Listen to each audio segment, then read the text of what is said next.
The countdown to Super Bowl Sunday now stands at just 5. It is Tuesday of Super Bowl week as we continue to get you prepared for Super Bowl 59 between the Chiefs and the Eagles. Joe Ranieri, as we look at the updated odds, actually quite a bit of movement yesterday in terms of some of the prop markets, but we start, of course, with the actual numbers for Super Bowl 59, minus 120. Now, that updated money line price in favor of KC, again, we're talking a couple of cents on the money line, but yesterday morning it was minus 126. It is now minus 120. Our over-under stands at 48.5. This is the closest distinction between the two sides for Super Bowl 59 we've seen just yet. Getting closer and closer, it would seem, Joe, to a pick'em. Yeah, it is. I mean, let's not forget, Ben, 2 years ago when these two teams met, don't forget it was the Chiefs that were the favorite early, and then the Eagles' money started to show up, and then, boom, all of a sudden it looked like the Eagles were going to go off as the favorite, and it looks like that could very well be what's happening here. They were flipped to a 2.5-point favorite late last 2 years ago, and it looks like we're getting a little bit closer to that pick'em price here as the Eagles' money continues to flow in. There was actually a decent amount of movement for Super Bowl 57. To Joe's point, KC opened as an ever so slight favorite. A flurry of movement on the Eagles, sustained bets on the Eagles as well, and Philly closed as a 2-point favorite. Total was on the rise drastically for Super Bowl 57 2 years ago out in the desert as well. North of 50, 51, 51.5. It is our only over in our last 6 Super Bowls. The previous matchup between KC and Philly. We also saw some movement yesterday in terms of the quarterback props as we continue to find those edges in our Super Bowl 59 prop primer. Patrick Mahomes' passing yards number down by just 1, but now 250 and a hook. His rushing yards prop, as we shared yesterday, up by a full yard from where it was at open. Jalen Hurts' passing yards prop up by a yard, but maybe more substantially, Joe, that rushing yards prop for Hurts, 41, 40.5, now down to 36 and a hook. I don't know if yesterday on Super Bowl media night, Jalen Hurts walking up to his individual podium looked like he had a little bit of a limp, still dealing with that left knee injury and potential issue for Super Bowl 59, but that dropped by 4 yards yesterday, Joe, which I found a little bit intriguing for Philadelphia's quarterback, who was the Eagles' leading rusher in Super Bowl 57. Yeah, and, you know, it was funny. We talked to Dr. David Chow yesterday here on the show, Ben, and he didn't seem overly concerned about anything to do with Jalen Hurts and the knee and the injury, and he thought, you know, an extra week worth of rest, and, you know, he should be good to go because he did rush it pretty well in that last game against Washington, and we were a little bit concerned. So I'm kind of shocked that that number is dropping the way it is. He wasn't necessarily his mobile self, had 10 attempts for only 16 yards, and yet did score 3 touchdowns. We'll see. That mobility, obviously a key factor for Jalen Hurts, as it is for Patrick Mahomes. What is very interesting, Joe, about Patrick Mahomes as we got ready for the AFC Championship, 7th consecutive year for Kansas City, with Mahomes as the starting QB, playing in said AFC title matchup. His numbers in AFC Championship games, prolific. In 5 of the 7, 275 yards at least. 16 touchdowns now to only 2 interceptions. In the Super Bowl, they're not nearly as large. He throws for some yardage, but the touchdown to INT ratio, 7 touchdowns to 5 picks. For Super Bowl 59, his anytime INT price is only minus 102. He fumbled the football against Buffalo a few Sundays ago now, but that was the first turnover KC had in 8 consecutive games. They have not been a turnover team since the early portion of this season, when Mahomes was throwing many balls into danger and had high interception rates. Not necessarily the case, Joe, entering this specific matchup against the Birds. Yeah, and listen, I do think we have seen Mahomes do a couple of things when you get to that final game of the year, right? He uses his legs more, and he might be a little bit more inclined to take a few more risks throwing the ball than he has certainly down the stretch in the season. It wasn't good early for him, but don't forget, they were still trying to figure some things out offensively. I mean, they had all the injuries. Hollywood Brown was hurt. They had a lot of injuries early on the offensive side. Yeah. Once that settled down, so did the INTs for Mahomes. But with one game and winner take all, wouldn't shock me if maybe Mahomes puts the ball up for grabs a couple of more times here. Did throw an interception, at least one, in the first 7 games KC played this year. In total, he had 9 INTs in those opening 7 games for Kansas City. Then the regular season loss to Buffalo, multiple interceptions, yet 3 touchdown passes. The only other game throughout this entire campaign, Mahomes has tossed an interception. He has been clean, but again, 7 touchdowns to 5 INTs. This will be the 5th Super Bowl appearance for Kansas City in the last 6 years. In the prior 4, Mahomes has thrown an interception, at least one, in 3 of 4. The only one he was clean against these Eagles in Super Bowl 57, now 2 seasons ago. Well, under his passing yards prop in that game, only $182, but efficient, 21 of 27 in 3 touchdown passes. Joe, Philadelphia as a team has won the turnover margin throughout their 3 playoff games 10-0, meaning the Birds have not turned the football over a single time, and they have forced 10. They have forced 10 turnovers, 4 from Green Bay, 4 from Washington. The Commanders did not turn the football over in their opening 2 playoff games, and still multiple turnovers forced against the LA Rams. It has been a calling card for success for this Eagles defense. One of the reasons they are the best this year around the NFL, and also playing clean football on the other side.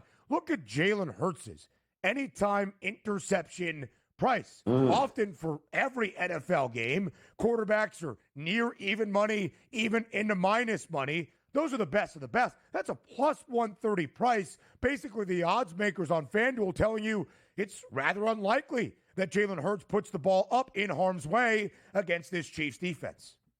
Yeah, and it makes sense because not as the arm of Jalen Hurts goes, but as the legs of Saquon Barkley go, is how this team is going to go. I think fewer opportunities throwing the ball here, Ben, correlate to less of a chance of a INT, right? Because, 18 and a half completions, 27 and a half attempts, that's not a lot. And we know that Kellen Moore has kind of dialed it back a little bit here. And I think that's why a lot of people are looking for the Jalen Hurts and his tight end combo in this game, where you have less of a chance of things going wrong there as a safety valve.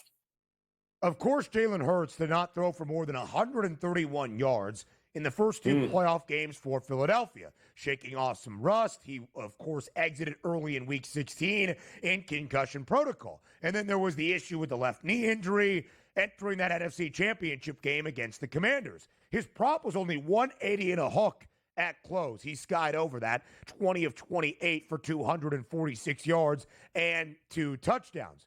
But neither quarterback, Joe, in this Super Bowl 59 matchup, in this postseason run, has thrown the ball more than 28 times in a playoff game. In today's NFL, for 2 teams that are now about to square off in a Super Bowl, neither quarterback has even flirted with 30 attempts throughout this postseason, and yet you see Mahomes at 36 and a half.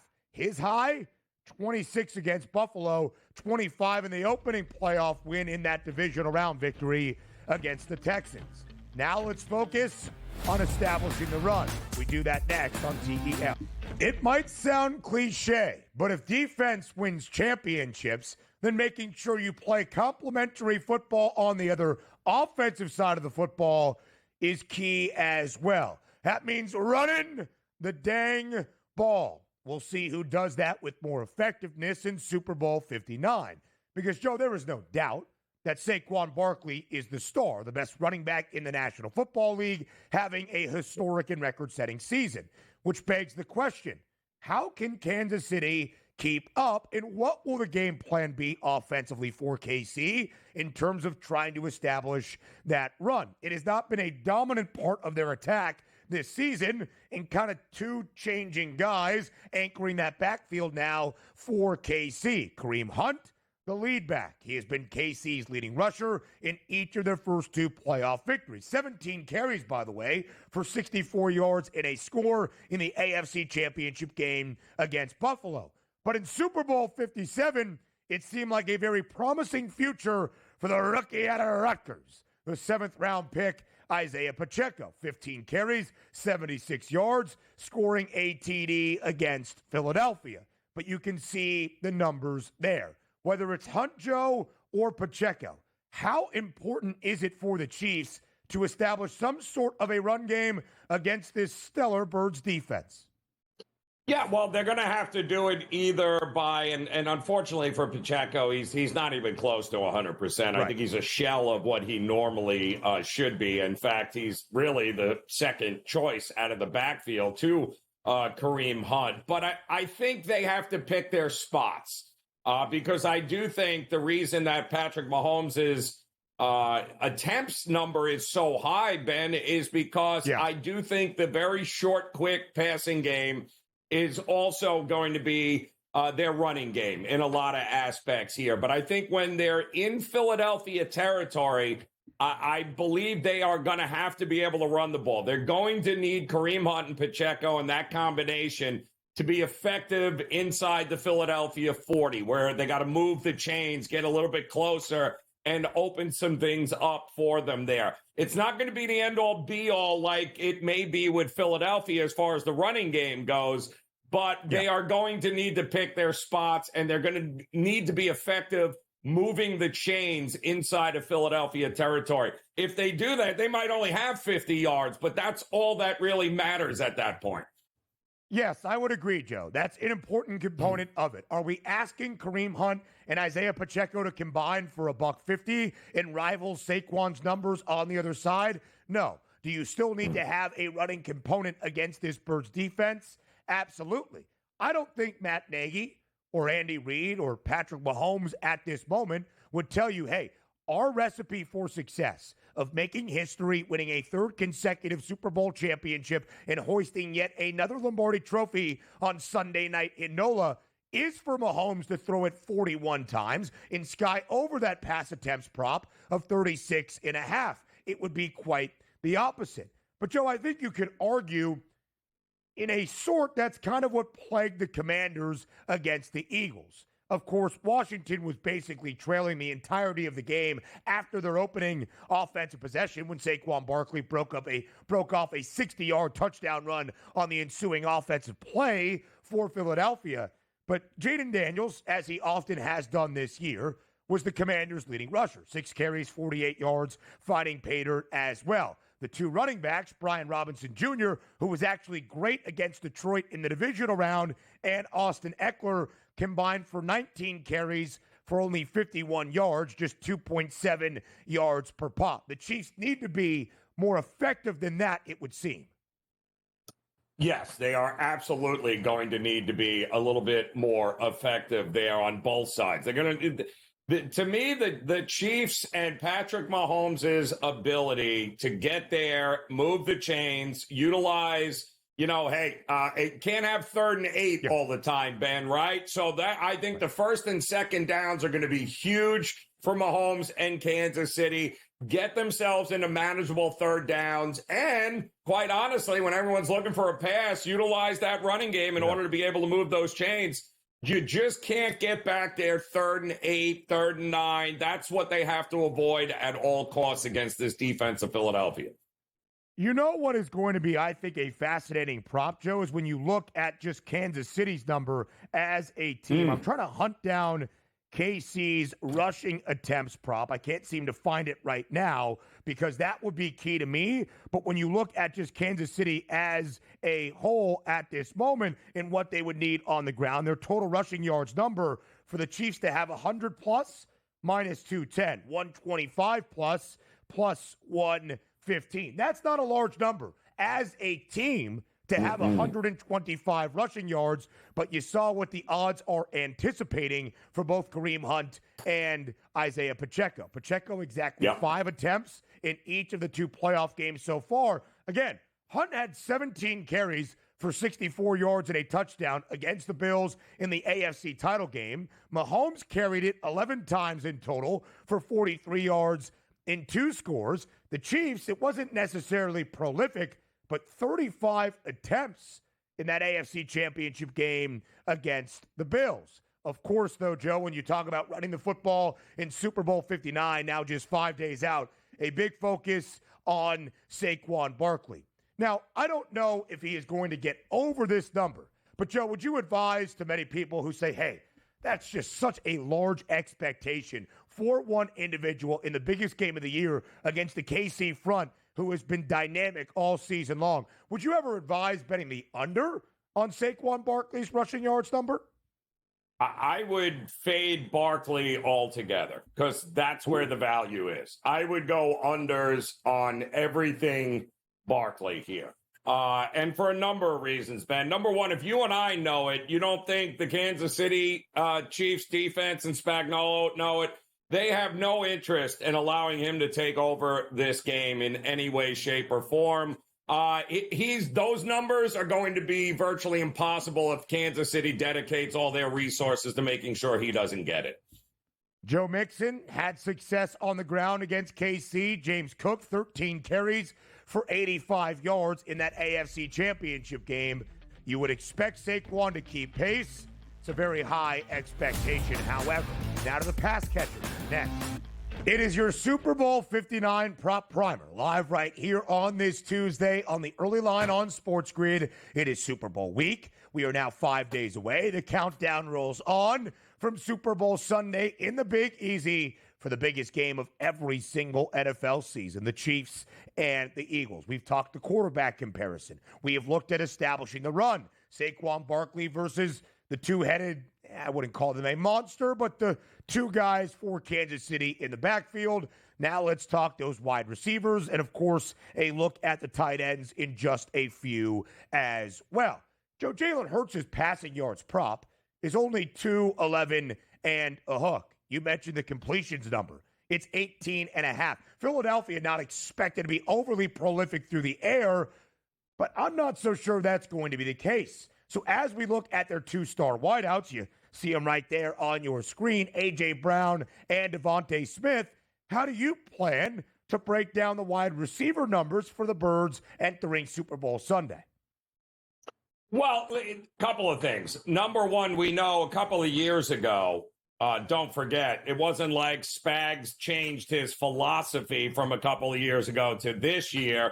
In 2022, they blitzed the crap out of Jalen Hurts, if you remember. And Jalen Hurts, by far, played the best game of his career against the blitz when he was running, getting out of the pocket, and his go-to guy was, of course, Brown. He absolutely loved – those guys were on the same page. He was able to roll out. He was able to throw on the run. And who was he able to find? A.J. Brown all day long. So the question is, if I'm the Chiefs now, and I know that Brown is Hurts' go-to receiver against the blitz, and I'm still coming after him, which we know Spags do, are we doubling A.J. Brown? I would think if you learn nothing in 2022, you should learn that his go-to guy is always going to be A.J. Brown with pressure on him. And if you're getting pressure, that means Devontae Smith, Dallas Goddard, some of the other guys are going to have that one-on-one opportunity. There's no way Spags leaves A.J. Brown one-on-one with anybody, including Trent McDuffie. I believe they take away Brown as best as possible, leaving Devontae Smith. And, well, Chiefs don't cover tight ends anyway. We know that. But I think Devontae Smith is the guy who's poised for the most opportunities. And you see the disparity in the yardage number, but not necessarily in the receptions prop. Both at 4.5, and yet they differ by 21 yards in that other component. A.J. Brown seen as the big play threat. He had more than a 40-yard touchdown catch in Super Bowl 57 against KC. Jalen Hurts, the quarterback for the Birds that day, threw for 304 yards. So both Devontae Smith and A.J. Brown had a huge day. The first time they saw Kansas City in a Super Bowl. 9 targets, 7 grabs, 100 yards for Devontae Smith, Philly's leading receiver that day. But A.J. Brown, not bad. 8 targets, 6 grabs, 96 yards, and a touchdown, which was the exact same stat line that A.J. Brown had in the NFC Championship game against Washington this season. 8 targets, 6 grabs, 96 yards, a touchdown. A lot was made, and it was very well documented, Joe, that A.J. Brown in the opening 2 playoff wins for Philadelphia, just 3 total grabs in 24 total yards. Joe, I think there is an interesting argument to be made that a lot of the cast and crew is the same this year. Obviously, the upgrades for the Eagles, along maybe the defensive front, although now they were pretty good entering Super Bowl 57, but certainly in the backfield with a guy like Saquon Barkley. I think the Chiefs' wide receiver room is far better in Super Bowl 59 than it was in Super Bowl 57, and yet, with that being said, still nobody here on this graphic even has the highest receiving yards prop for that of Kansas City. That is Travis Kelce, who we'll talk about in just a little bit. How do you approach the wideouts for Mahomes and KC come Sunday? Yeah, so Xavier Worthy is the interesting one here. And because I do believe that Andy Reid, and much like Sirianni, they're not going to overthink this. You get the ball into your hands of the playmakers. And I don't think there is a bigger playmaker on that side than Xavier Worthy, and he has proven it to be and has really come into his own this year, which has got to frustrate Buffalo Bills fans. But the reality is Marquise Brown hadn't been there long enough. Schuster is old, reliable. And listen, nobody paying attention to D-Hop. Be very careful with D-Hop. The guy can still play. That's 1 catch for DeAndre Hopkins, and he has 12 receiving yards in Super Bowl 59. Hour number 2, that's up next. We welcome you to hour number 2 live right here on this Tuesday on the early line on SportsGrid. He is Joe Ranieri. I am Ben Stevens. In this second hour, the Super Bowl 59 countdown has reached only 5 days. 5 days away from Super Bowl Sunday inside the Caesars Superdome in New Orleans between the Chiefs and the Eagles. We continue our prop primer for Super Bowl 59 into this second hour. We'll check in once again with our guys in New Orleans on Radio Row. And then later on in this second hour, the coach makes his return to the early line for the first time in a while. That would be James Young. Some NBA action, of course, some further reaction to the craziness that was the blockbuster deal and Luka Doncic now being an LA Laker, Anthony Davis making his way to Dallas in a huge Tuesday night in college hoops. One more football game this year, Joe. That's it. And then a primary focus on basketball for the next few months. Yeah, and I'm all for it. College hoops has been absolutely bonkers. What is left is right. What is up is down. And the NBA, boy, who knows if there's another superstar, big name that might be trading uniforms. Who knows? You got a couple of days for that as well. A little bit more than 48 hours until Thursday's trade deadline in the association. There was one guy we thought was going to be traded back in December and early January and even a couple of weeks ago.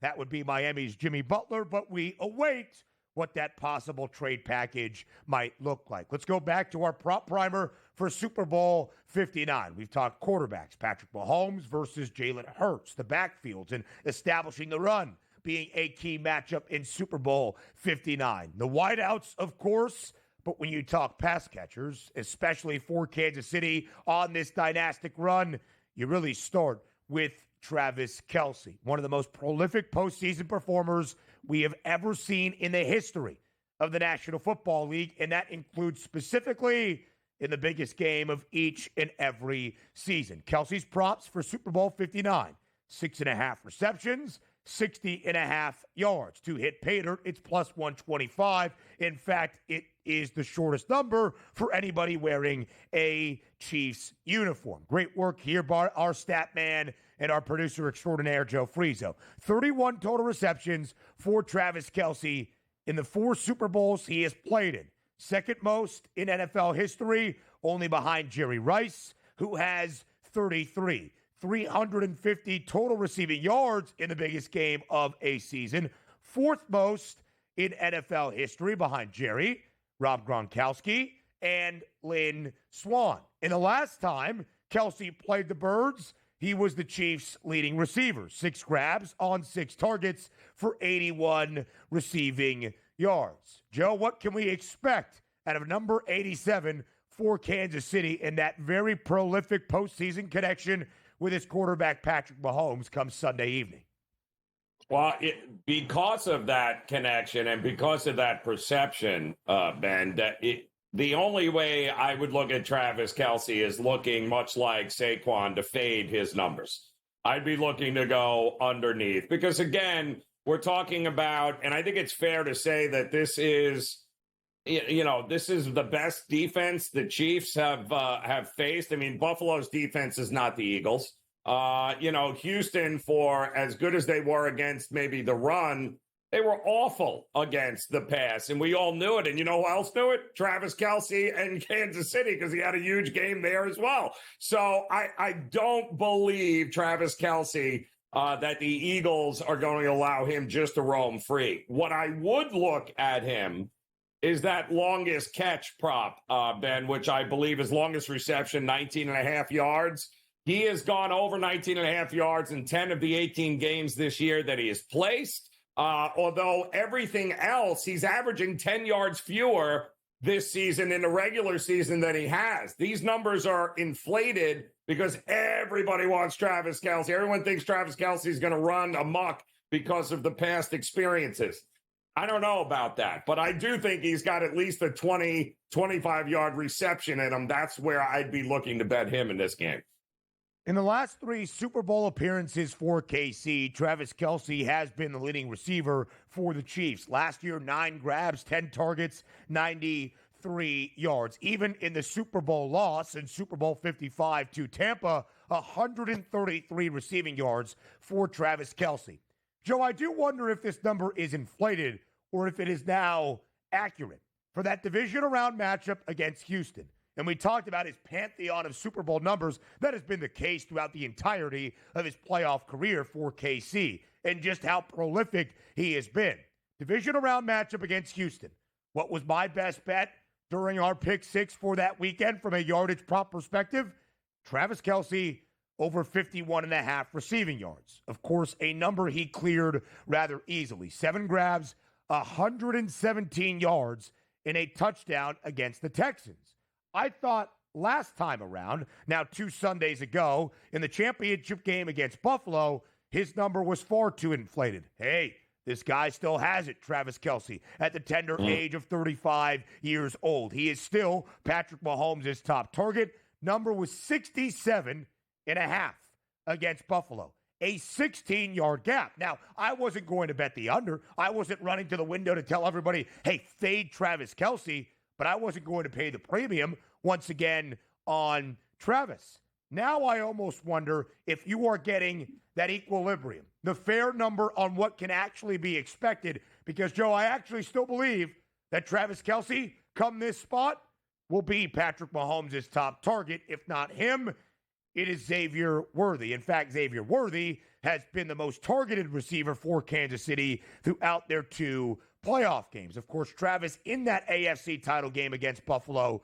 not overwhelming. 2 grabs on 4 targets for only 19 yards. I don't know if he's going to have 85 and a touchdown against Philadelphia. I think he will be more productive than the numbers we saw against the Bills. On the other side, Dallas Goddard has been often reliable throughout this playoff run for Philly. Second leading receiver for the Birds in that NFC Championship win over Washington. 4.5 grabs, same number for his receptions prop as both A.J. Brown and Devontae Smith. Second highest receiving yards number for a Bird at 50 and a hook. How do you look at Dallas Goddard for Super Bowl 59? Well, look at him like everyone else looks at him here, Ben. He is going to be a primary target of the Eagles simply because the Chiefs have not covered tight ends at all year long. Ben. They were one of the worst defenses against tight ends and gave up just unbelievable chunks of yardage here. And I think this number is a little bit low. I mean, it opened up 46.5, Ben, and I couldn't bet it enough. I also think he could very well be the leading receiver of the game in here. We've seen what Dallas Goddard is capable of doing. I think also if Spags is going to be dialing up the blitz a lot and you're also going to be doubling A.J. Brown, I believe Dallas Goddard, if it ain't broke, don't fix it. Why would the Chiefs all of a sudden be able to cover tight ends in this game when they haven't been able to cover them all year? I think that's the weak spot of the defense, and I think Philadelphia will take advantage of it, centering around Dallas Goddard.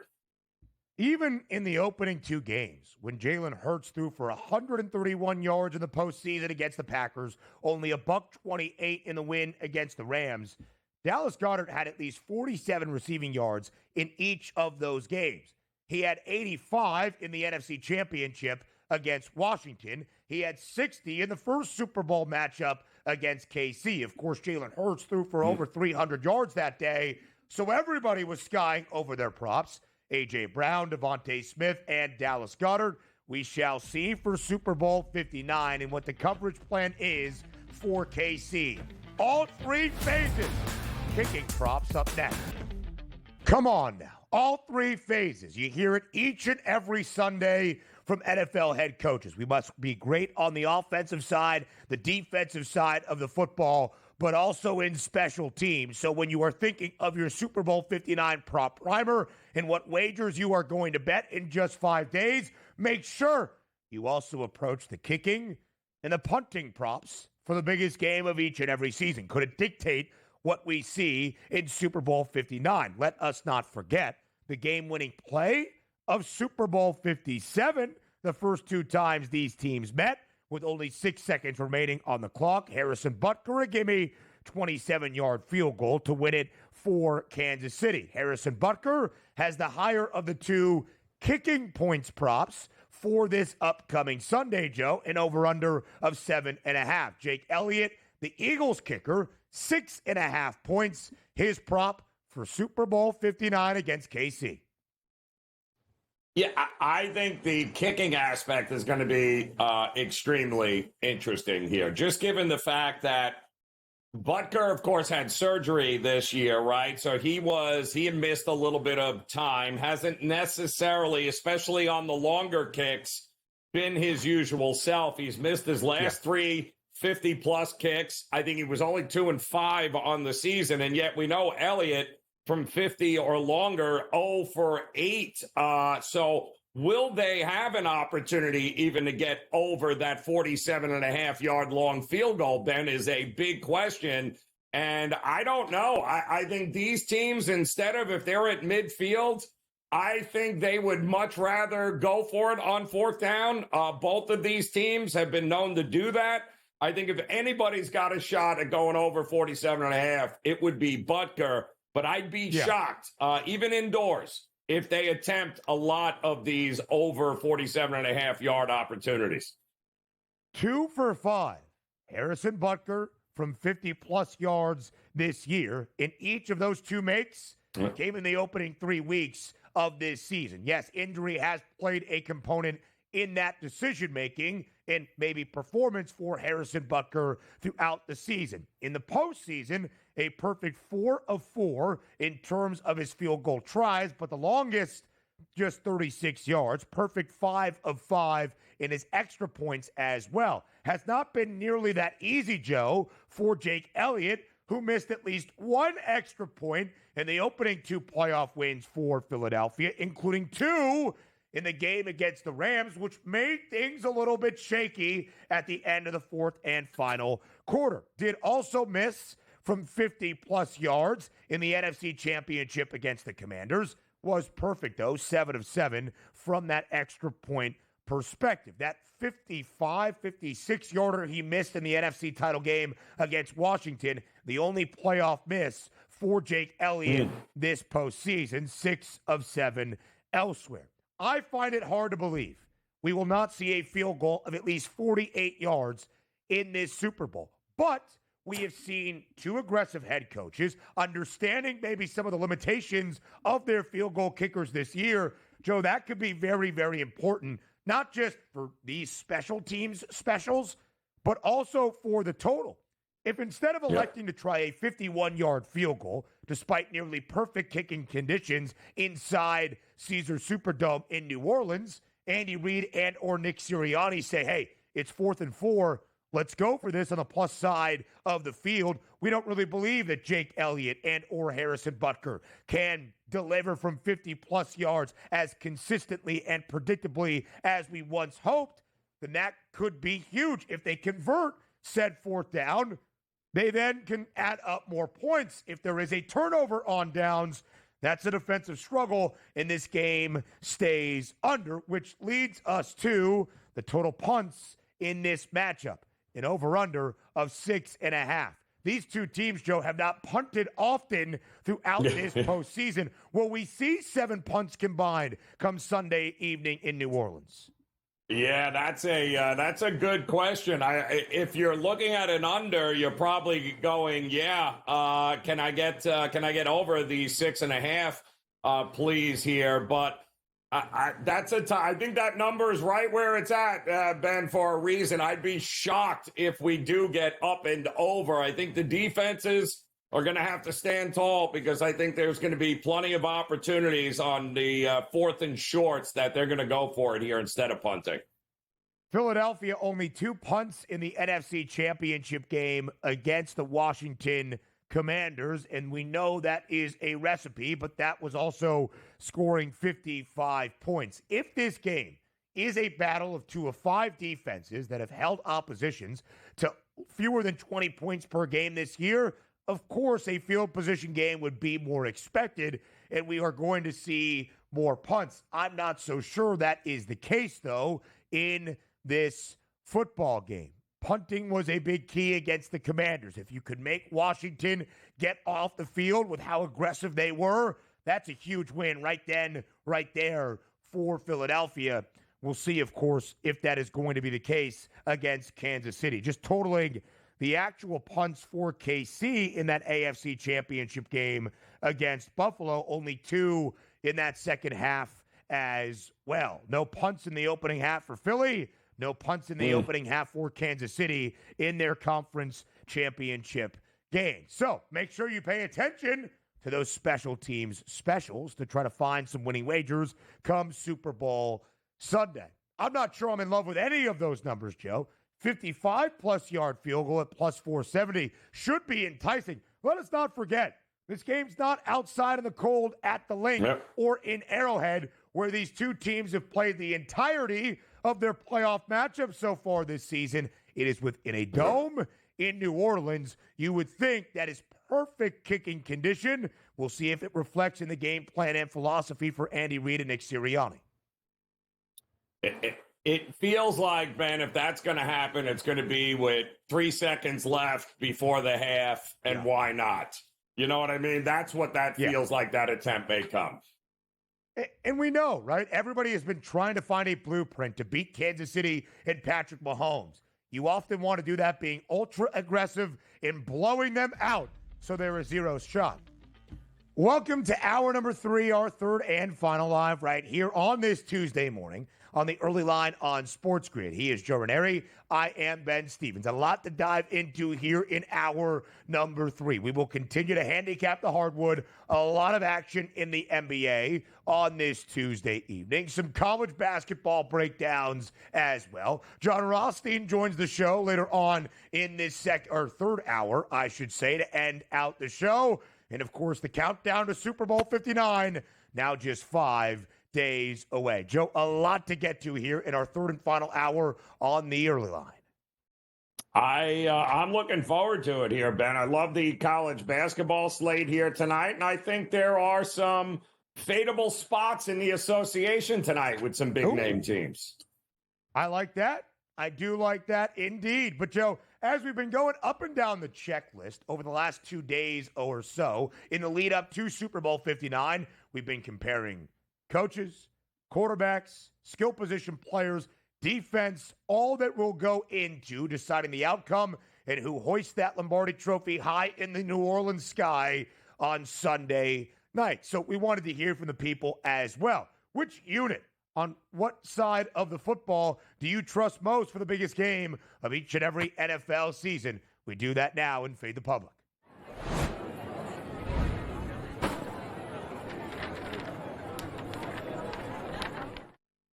Which unit do you trust most for Super Bowl 59? We did talk some kicking props, some punt props, and of course the special teams markets earlier on in this show back in hour number 2, but we removed the third phase from this conversation. Is it KC's offense or defense, or do you look to the other side? Would it be Philly's offense or the Eagles' defense?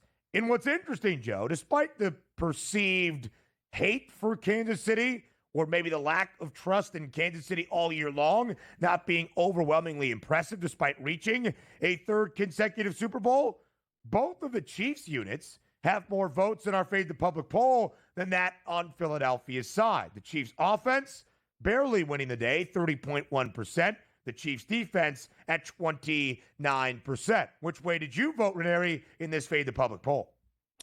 Yeah, I kind of a little shocked there, and I get it with the public and the Chiefs' love. I mean, how do you not trust Patrick Mahomes and the offense and Andy Reid and company? And heck, I can even understand the Spags, love here. And what else is the guy to do except, win every big game thanks to his defense that is underrated. But to me, I voted it's the number one defense in the NFL. It's not even close, guys. It's the Eagles. It's the Eagles defense, I think, giving up 17, points a game there. And you had mentioned it earlier, 10 turnovers in the playoffs here alone.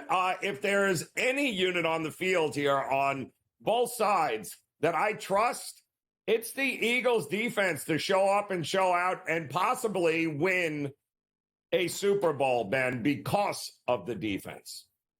Completely agree, Joe. If I was going to vote, and I did vote in the Fade the Public poll, but if I was going to choose between a couple of options well before the other, I would look defensively first. I voted for the Chiefs defense, but I think the Eagles defense certainly has a case, probably the best case, as they have been the best defense all year long around the National Football League. But the reason I start on the defensive side, and it's not to disparage the talent that both teams have offensively, and of course some of the biggest stars in this sport. I think the main argument for the reason that both of these teams are here on this stage in the Big Easy, in the biggest football game of every season, is because of their defenses. And the reason, Joe, I've looked at the KC side of things and focused primarily on the Chiefs in my vote in the Fade the Public poll, I really am starting to enjoy this narrative that it's all about the refs, right? And Andy Reid and Patrick Mahomes and Travis Kelce, and that's why they are here. Chris Jones, following yet another AFC Championship win for Kansas City 2 Sunday nights ago, met with the media and was asked about this dynastic and historic run for KC. 5th Super Bowl in the last 6 years, 7 consecutive AFC Championship game appearances, which times up perfectly with when Patrick Mahomes became the starting quarterback. But you know what also times up with those 5 Super Bowl berths in the last 6 years and the first Lombardi trophy that Kansas City won in this dynastic era? That would be Steve Spagnuolo becoming the defensive coordinator in KC. Took over the reins on the defensive side of the football as the DC in KC in 2019. They won a Lombardi trophy that year with a victory over the 49ers. Steve Spagnuolo has been here for every run to a Super Bowl and every Super Bowl ring that the Chiefs have had in the last half decade. I trust KC's defense entering this game. Now, it's going to be a very difficult test to contain Saquon Barkley and what Jalen Hurts can do if he is truly near 100%. And, of course, you have Patrick Mahomes and you have Travis Kelce on the other side. And Philly's defense under Vic Fangio has been the best all season long. But the reliable thing for me, year over year, especially in the last 3 seasons for Kansas City, that defense. And that's what I'm trusting most entering Sunday. Yeah, well, I think we both agree that the 2 best units on the field are going to be the defense. Both defenses, I think, are the keys to winning this, just simply because both offenses aren't necessarily built for these crazy, this isn't the greatest show on turf offenses here. We're talking about two teams that are here because they can run the ball, or at least the Eagles are here because they can run the ball and because their defense will lock you down. The Chiefs, they have the big name in Mahomes, but they're only here and winning what, Ben? A record, 13, 14, some obnoxious number of one-score games that they've rattled off. Correct. Yes, that's nice, but you only win those close one-score games if your defense is something you can rely upon. So I think both defenses have shown their ability to be relied upon when both offenses at times have been unreliable this year. Yeah, absolutely so. The Chiefs have not been overwhelmingly impressive on the offensive side of the ball, yet some way they do just enough. The Chiefs have scored 30-plus points only 3 times this year, including their season high in terms of scoring production in their most important game to date. That would be the AFC Championship victory over Buffalo. But it's been that Chiefs defense. And, Joe, if you look at the offensive scoring numbers for Kansas City the last 2 years, they have not been great. Middle of the pack. In the first 5 years that Kansas City made it to an AFC Championship game and contended for Lombardi trophies season after season, they were at least a top 6 scoring offense every year, putting up better than 28.5 points per game. The last 2 years, around 23 points per game. And as you saw there, this season, just 22.6 points per game. Truly in the middle of 32 NFL organizations. Now, the Eagles, I think, have a little bit more offensive firepower, you would believe, in terms of their skill position players, and namely with maybe the biggest individual positional group matchup advantage in this game, that being Saquon Barkley at the running back spot. And, Joe, I think it's really well said by you in our discussion of this game yesterday, that if the Eagles want to have success and leave little doubt, you blitz Kansas City early and often. I'm not saying blitz Patrick Mahomes. You score and you take an early lead. Now, we have seen Kansas City rally from multiple double-digit deficits in their last 2 Super Bowls, down by 10 at the break against Philly, down by 10 early in the opening half last year against San Francisco. But you still don't want to allow this game to even be in one-score territory where KC has won 17 in a row. Yeah, you can't. You have to make it so they can't come back. And ironically enough, Ben, I think it's kind of what they learned 2 years ago, isn't it? And it feels like that's why they spent so much time building up the defense in Philadelphia here for this moment to make sure they can't come back. Trying to exact some revenge 2 years later. We'll talk that MVP market next. We continue to get you ready for Super Bowl 59. The countdown and the tracker now just 5 days away for the biggest game of each and every football season. Sunday evening, around a 6:30 p.m. Eastern Time kick inside the Caesars Superdome in New Orleans between Kansas City and Philadelphia. Let's talk that MVP market and dive through the numbers where they currently stand. Again, the Chiefs are just a minus 120 money line favorite, but still, Kansas City expected, even ever so slightly, Joe, to win their 3rd consecutive Lombardi trophy. If that happens, more than likely Patrick Mahomes wins his 4th Super Bowl MVP award in his career. Saquon Barkley, a shorter price than that of his quarterback at plus 280. Jalen Hurts, a plus 350 number, and a large drop-off to Travis Kelce.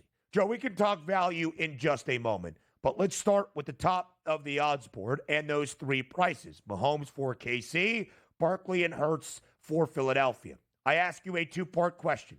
If Kansas City wins Super Bowl 59, does Patrick Mahomes win the Super Bowl MVP award?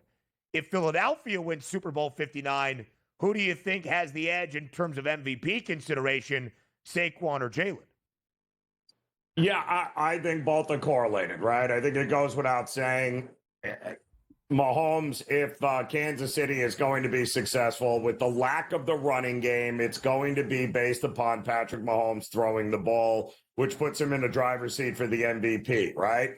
However, it's Philadelphia where the value lies, because while this is most often a quarterback award, Ben, we all know this. And listen, Jalen Hurts, there were some There was an argument to be made a couple of years ago where he might have been the most valuable player in a losing effort there against Kansas City. He was that good, but we have not seen that version of Jalen Hurts in a while, certainly not a lot this season.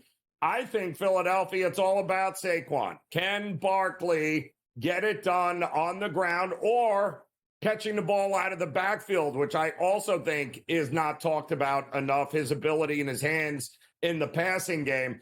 I think Barkley, for me, if I'm backing Philadelphia, I'm backing Barkley as my MVP, not Jalen Hurts, but Mahomes is Mahomes. There's no way you can bet against him if Kansas City wins this game. Yeah. I mean, listen, Patrick Mahomes only threw for 182 yards, albeit 3 touchdowns. The first time the Eagles and the Chiefs met in a Super Bowl just 2 years ago, he still walked away with the MVP award. There wasn't even really a different conversation. Last year, same story. The first time the Chiefs won a Super Bowl, Damian Williams had over 100 scrimmage yards and 2 total touchdowns. Of course, it was Patrick Mahomes. It is not just a quantifiable thing from a statistical perspective who gets listed as the MVP winner. There is that narrative built in. So let's take it one step further on the running back for the Birds. That would be Saquon Barkley. There has been an argument made, a discussion had on this show, that is Saquon Barkley possibly the best free agent acquisition we have seen in the NFL in the last decade or 15 years? You'd be hard-pressed to find many better if the answer is not yes. Is Saquon Barkley reinvigorating the running back position? Have we seen a resurgence at a position we thought was going to become extinct just a few years ago in the NFL? Again, I think you'd be hard-pressed to say no to that question. So from a narrative perspective, if the Eagles are triumphant and Saquon Barkley is a big reason why, Joe, if Saquon Barkley doesn't win Super Bowl 59's MVP award, could a running back ever win an MVP award in a Super Bowl? I'm with you, man. I think it's directly correlated for Philadelphia to win this game. Now, is there a shot that Jalen Hurts and A.J. Brown or Devontae Smith or, quite honestly, I think Dallas Goddard is an interesting look, too, as well. But could it be? Could it be that that's the game plan? Sure, but I don't think so. I don't think this Philadelphia team wins this game unless they win it like they have won a lot of these games this year, right? On the back of the running game in Saquon Barkley. That's how they win. I don't see a other path that is more likely than that.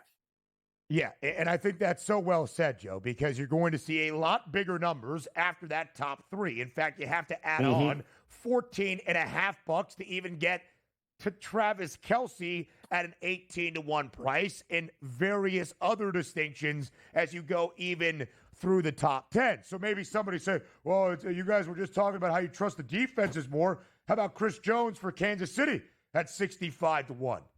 The recipe for Kansas City to win a 3rd consecutive Super Bowl with the history that would set in the National Football League and Chris Jones to win Super Bowl MVP would be a 10-3 victory for the Chiefs, and Chris Jones was the only touchdown of the game, strip sacking Jalen Hurts early in the opening half. That is the path to Chris Jones becoming the Super Bowl MVP winner. Well, how about Kareem Hunt, 100 yards and 2 touchdowns? Sure, but is Kansas City likely to win said game script in a Super Bowl? All right, Travis Kelce, 125 yards and 2 touchdowns. Who threw him those 125 yards in both scores? That's why it's hard to find those distinctions despite what looks like some juicy plus money prices. Yeah, and it looks really, really fun. Like, why not? It's worth a flyer. But the opportunities for that to fall into those categories, there's not a lot of options for it here, Ben. If we're playing the numbers game, we want people who we know are going to be involved in scoring and winning. And listen, Chris Jones could dominate this game, and then we're talking a blowout. He gets 4 or 5 sacks. Sure, great. The chances of that happening are much better, I think, that Yeah, it turns out that Saquon Barkley scores 2 touchdowns and wins it, then Chris Jones getting 3 or 4 sacks. And listen, we have seen non-quarterbacks win this award frequently. Yeah. Cooper Kupp, who is now on his way out of Los Angeles, it appears, when the Rams won Super Bowl 56. Who was that MVP winner? It wasn't Matthew Stafford. It was Cooper Kupp. But that was a historical season. So if it's a non-quarterback, then you would think Saquon Barkley with a record-setting historical season.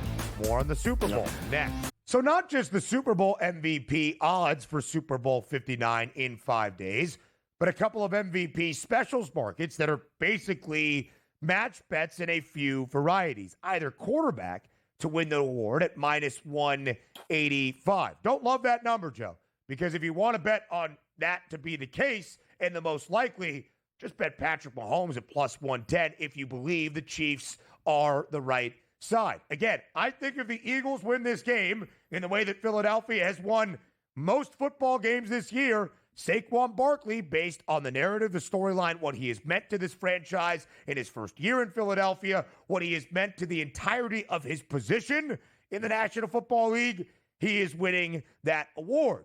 Field versus Mahomes at minus 150. Now that might be a little bit more enticing. I'm staring at that Barkley first TD plus MVP. Boy, oh boy, that's a pretty interesting one. Simply because if I'm going to bet Barkley to be the MVP at what, plus 250, 60, whatever that number was, the chance of him scoring the first touchdown, probably that's right in the realm at a good price at 9-1. But yeah, it feels like the field versus Mahomes. Anybody except versus Mahomes, I think, is not a bad look at minus 150 because it correlates to just about everything else there, Ben, that we talked about, the possible outcomes. And you're kind of screwed one way or the other if Kansas City wins because Mahomes is winning the MVP. So if you're leaning towards Philly in any way, shape, or form, those are the kinds of specials you want to look at. Yeah, I would say. And then again, you could just say, let me bet the Birds at plus 102 on the money line to win a Lombardi trophy. You're not getting great value in that moment. No. Saquon first touchdown, plus 400 is the number by itself. Add on the MVP, plus 280. You get a 9-1 price. That would be enticing, right? If Saquon Barkley starts the game with a touchdown in New Orleans, boom, rockets up the board as that first and foremost front and center individual who made a big play to kick off the game in the Big Easy, as he has often done. Any defensive player. Now, this would not be something I would bet to, say, win a Heisman Trophy or the NFL MVP or any of that. But, Joe, we have seen 9 times, and we've only played 58 previous Super Bowls, so it's not like that irregular. It's around 10%. 9 times overall, we have seen a defensive player win Super Bowl MVP. Most recently, Super Bowl 50, that was Von Miller. And we have talked about how great both of these defenses are, and I made the point on Chris Jones, the Chiefs win a Super Bowl 10-3. But, Joe, there is a chance if this game is 14-13 and well under, and somebody is making a defensive play, forcing a turnover, scoring a touchdown, we could see a defensive player win that MVP award 15-1 to take all thought process out of it and just trust either defense. Not the craziest thing we've ever seen in sports. No, it's not, but I think if that's the direction you're going to go, you've got to look at the guys that have the right matchups, right? I think Cooper DeJean is an interesting choice because he's going to be lined up in that slot, and he is going to be responsible for Travis Kelce in the middle of that field. They play a lot of nickel, the Philadelphia Eagles, and Cooper DeJean is a ball hawk, and he's a guy, Ben, that we've seen all throughout college, and we've seen this year. He's got a nose for the ball. It ends up showing up. So is he a guy that might very well impact the game defensively? I think so. That might not be a bad look with him. And then on the flip side, who's going to be the guy responsible for shutting down A.J. Brown? And whoever that is in the secondary of them is going to have an opportunity, I think, to affect this game. I don't think there's going to be a ton of sacks because of the way they get rid of the ball so quick, both teams. So I don't know that rushers could be in the conversation, but I definitely think the INTs are up for grabs. Cooper DeJean turns 22 years old on Sunday. His birthday, Saquon Barkley's birthday. Maybe those are your MVP winners. 200-1 for Cooper DeJean, the rookie out of Iowa, to be that Super Bowl 59 MVP winner. On a losing team, 45-1 has happened just once in Super Bowl history. Way back in Super Bowl V, Chuck Howley of the Dallas Cowboys taking home the honors. Don't think that happens this time around.